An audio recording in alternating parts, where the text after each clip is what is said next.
Las proteasas pueden ser una buena alternativa para conseguir la estabilidad del vino.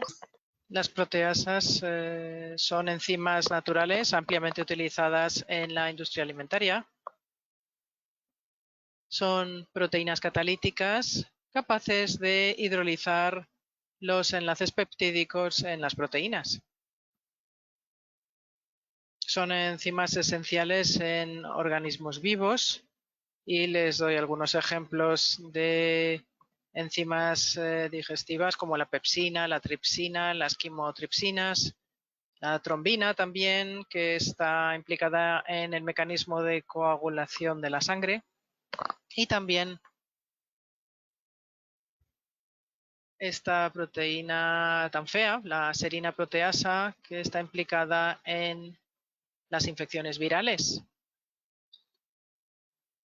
Y ahora con la situación de la COVID es la enzima que está creando o causando tanto daño. Estas enzimas también están fuertemente secretadas por hongos e implicadas en la infestación de las células, infestación celular. En cuanto a mecanismos de acción, simplificando la situación, podemos distinguir entre las endopeptidasas, al centro de la diapositiva, que son capaces de dividir la proteína, pero dentro de la proteína hay una formación de dos proteínas o péptidos más pequeños. Los otros dos mecanismos de acción es el mecanismo de exopeptidasas, debido a dos tipos de exopeptidasas, donde se crea una división a nivel de la terminación carboxilo y que lleva a la formación de un tipo de aminoácido y una gran parte de proteína. Saben que hay otras enzimas, proteasas, que están clasificadas según una numeración EC, EC de EC3411 a EC3499, dependiendo de su especificidad. El uso de proteasa en la industria alimentaria se ha venido exploitando durante siglos. En la producción de queso, por ejemplo, con cuajo. El cuajo procede de uno de los estómagos del becerro y es una mezcla compleja de enzimas, pero la quimosina, que es una peptidasa, es la enzima principal implicada en la formación de queso a partir de la leche, donde tenemos esa división de proteínas. Y esa quimosina también se puede producir a partir de Aspergillus niger para poder utilizarla de manera más fácil y más sencilla en la industria láctica. Luego, durante el malteado, durante el proceso de elaboración de la cerveza, en el momento de la germinación de la cebada, que ese es el punto clave del malteado, hay una secreción de varias enzimas, amilasa o amilasas para el almidón, por ejemplo, pero para la degradación de almidón, pero también proteasas, que hidrolizan parcialmente las proteínas de cebada, con lo que hay una solubilización de proteínas para la espuma y la turbidez y una liberación de aminoácidos para la fermentación a final de proceso. En términos globales, en la industria alimentaria y no alimentaria pueden ver en la diapositiva que hay muchos usos diversos de las proteasas.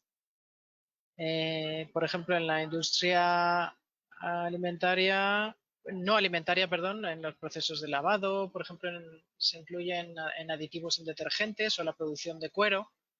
También se utilizan en cosméticos a base de queratina, pero también en el análisis de proteínas porque ayudan a determinar la composición de aminoácidos que tienen las proteínas.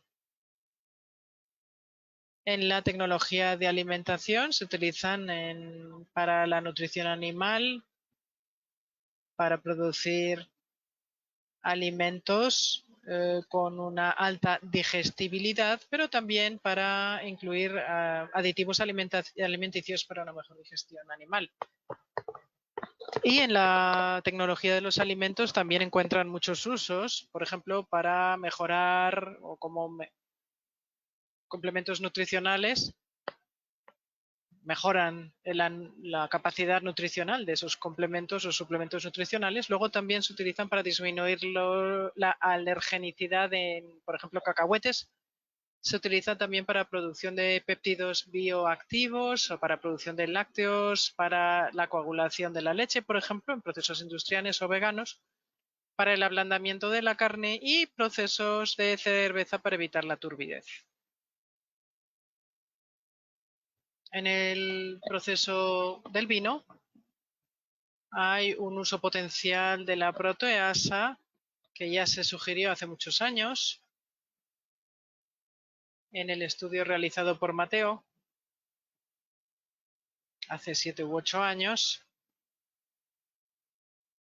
que bueno, hay alguna serie de cuestiones que han surgido a partir de ese estudio. Uno de ellos es la acidez del vino, por ejemplo. Es necesaria una proteasa ácida activa al pH del vino. El segundo aspecto importante sería la conformación globular de las quitinasas y las proteínas tipo taumatina, que limita la eficacia de la enzima porque tiene menos acceso a los sitios activos. Y el último tema fue la regulación, debido a que esta actividad no estaba permitida ni descrita por la OIV. Entonces, esto han sido un poco ciertos retos o ciertas desventajas en el uso de proteasas, pero las soluciones al respecto o correspondientes serían la selección de proteasas ácidas activas en las proteínas inestables del vino, el uso de aspergilopepsinas 1 y 2 procedentes de Aspergillus niger. El segundo problema se puede resolver con la introducción de una etapa de despliegue preliminar para que la proteína sea accesible por la actividad enzimática y, por supuesto, entrar en el proceso de aprobación de la OIV, así como también utilizar la bacilopepsina de Bacillus liquefaciens. Y quería comentar la importancia del pH o de su efecto. Tienen que saber que la mayoría de las proteasas son activas solo a pHs muy altos, de 5 a 8. Pero algunas proteasas ácidas pueden ser activas ya a un pH más bajo o más conveniente para utilizarlo en la industria del vino. Aquí tienen algunos ejemplos de proteasas y la primera, la proteasa A, ven que tiene efectos ya a los pHs del vino y es también compatible en cuanto a temperatura con estos procesos. Esta parte ya la ha explicado Mateo. La proteasa es importante porque es necesario desplegar las proteínas inestables del vino. Entonces, gracias a ese despliegue, que es una descomposición parcial de la conformación de las proteínas, se puede permitir que el sitio activo sea accesible para la enzima proteolítica, para que se una a esa proteína desplegada.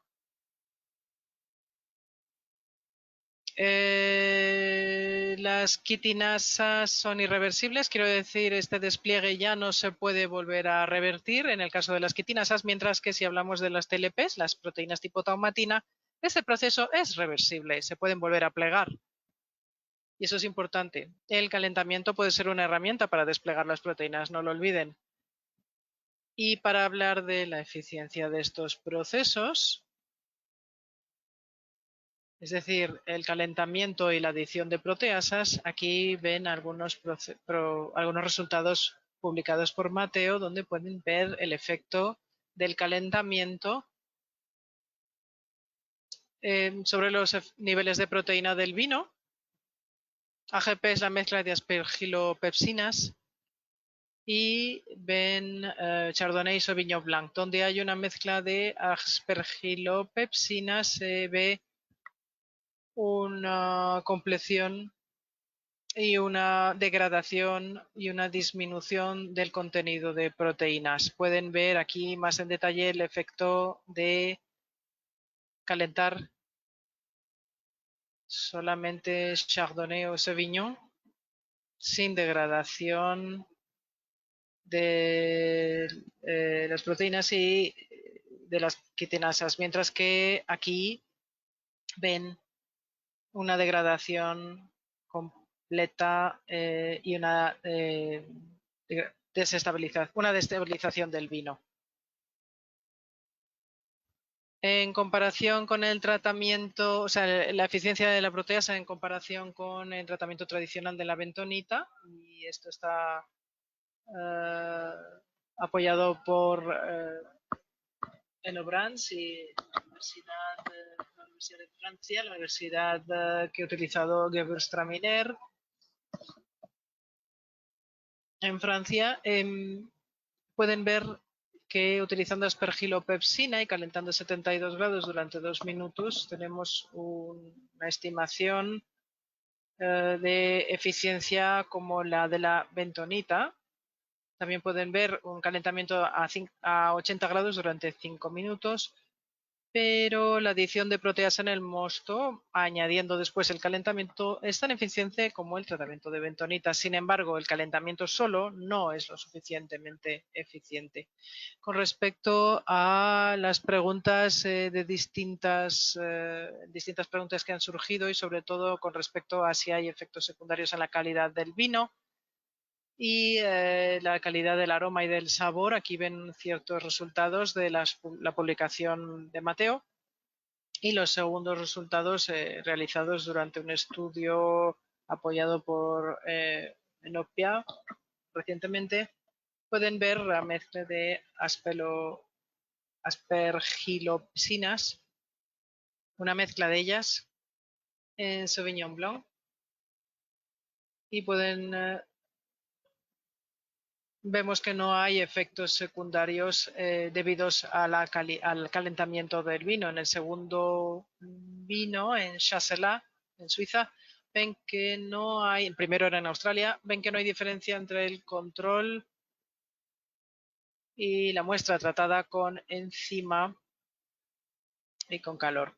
No hay efectos negativos significativos en el perfil sensorial del vino por el calentamiento con o sin proteasa, ni en Sauvignon Blanc de Australia ni en Chasselas de Suiza, cuando el calentamiento se realiza adecuadamente o correctamente.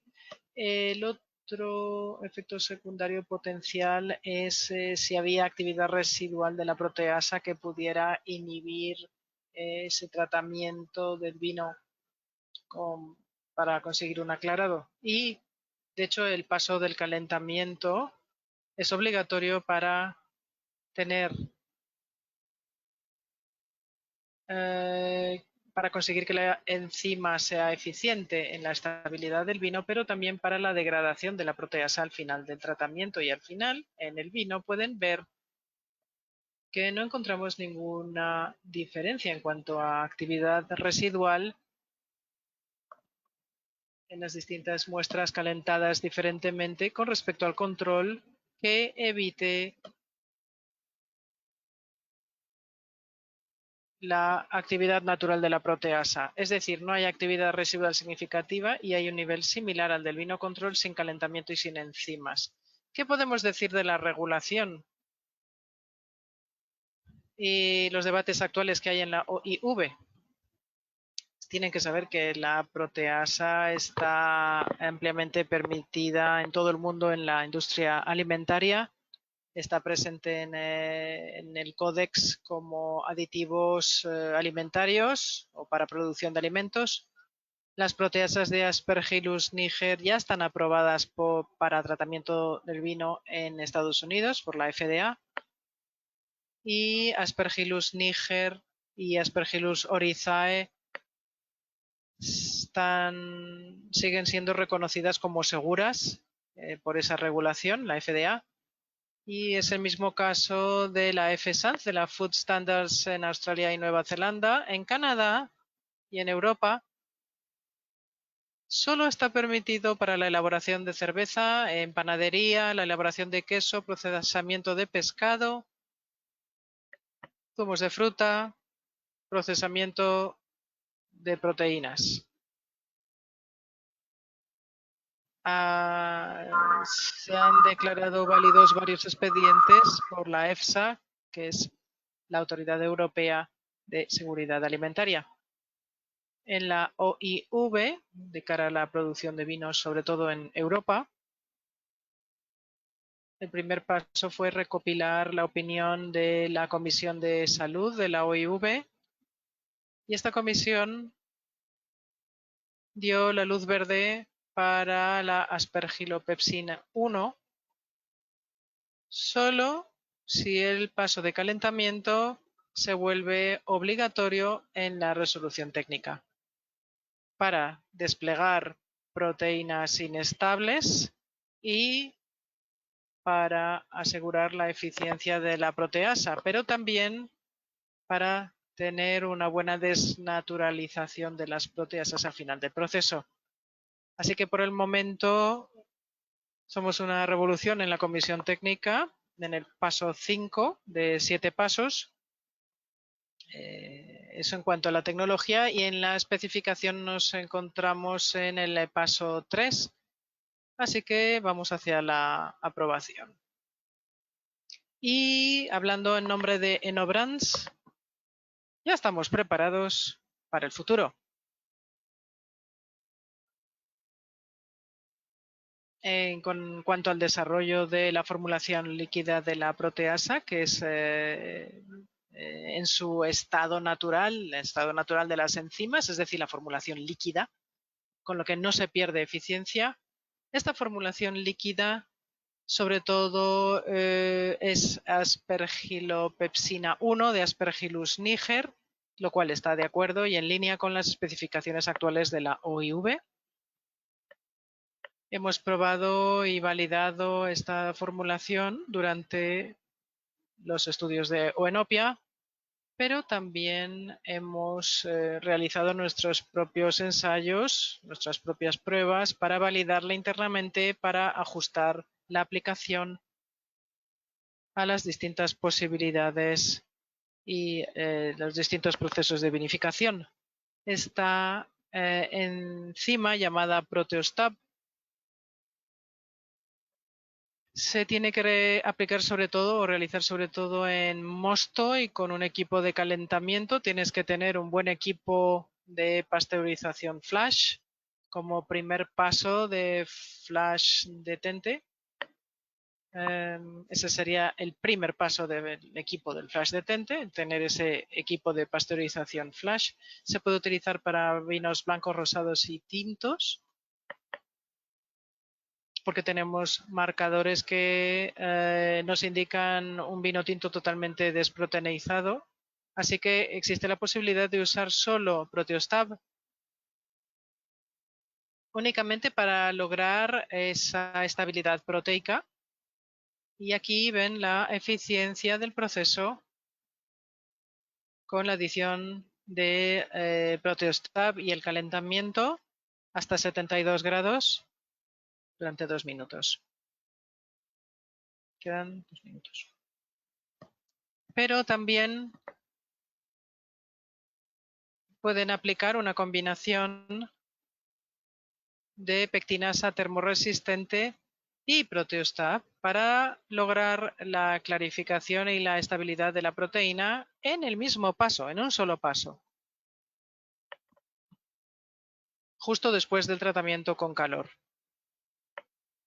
Y aquí vemos la eficiencia de la adición de pectinasa termorresistente con Proteostab y el calor, los dos en un solo paso, con lo que conseguimos una turbidez muy buena de unos 50 NTU muy conveniente para el proceso de elaboración del vino.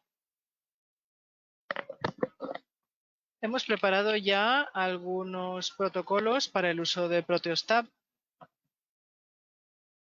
siguiendo los distintos procesos de elaboración del vino,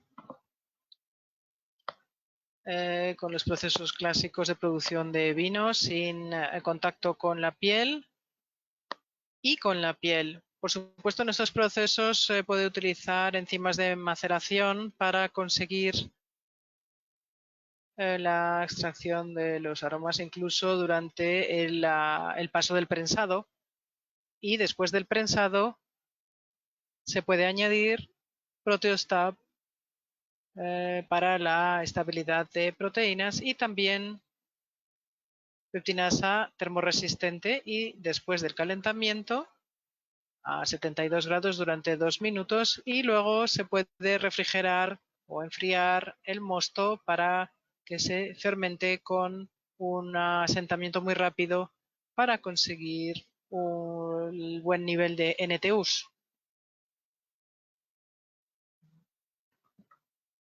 Si queremos, en el segundo caso, en el caso de que queramos tener contacto con la piel, con maceración con la piel, podemos utilizar Rapidase, luego la maceración en la maceración con la piel, luego en enfriado, luego el prensado, que tiene que ser libre de, el mosto tiene que estar libre de pectina en esa fase. No hace falta usar pectinasa, sino simplemente Rapidase y Proteostab para conseguir la estabilidad proteínica con el calentamiento, con el enfriamiento, y después pasar a los depósitos de fermentación o la fase de fermentación. Para tintos teníamos algunas preguntas que nos han formulado sobre la aplicación en tintos.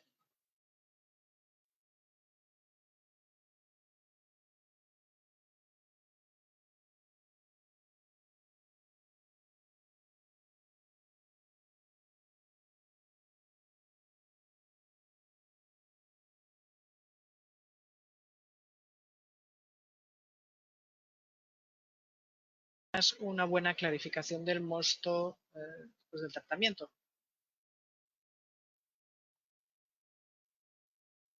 Y se puede utilizar también Rapidase antes de la decantación y después el enfriamiento y la fermentación directamente.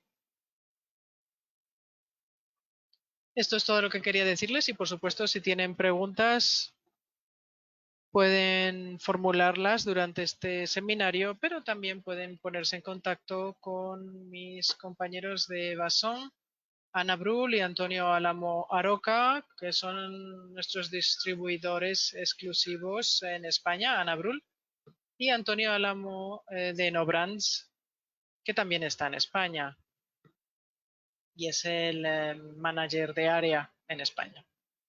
Muchas gracias.